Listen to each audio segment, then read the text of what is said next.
आजिर प्रश्न इतिहास संपर्कित। अकबर निज साम्राज्य को 15टी प्रदेश रे विभक्त करथिले।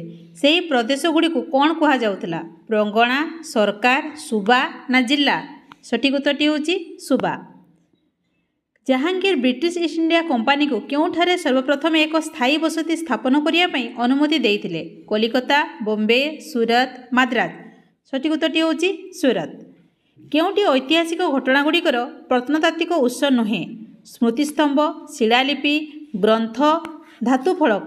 सठिक उत्तरटी होची ग्रंथ। केउंटी ऐतिहासिक घटना मानकर प्रत्नतात्विक उत्स अटे? धर्मग्रंथ, लोककथा, उपकथा ना अभिलेख? सठिक उत्तरटी होची अभिलेख। केउ मोगल शासकों राजत्व रे कूच बिहार मोगल साम्राज्य रे मिसिथिला? अकबर, जहांगीर, शाहजहां ना औरंगजेब? सठिक उत्तरटी होची औरंगजेब। भल लागिला लाइक शेयर करंतु।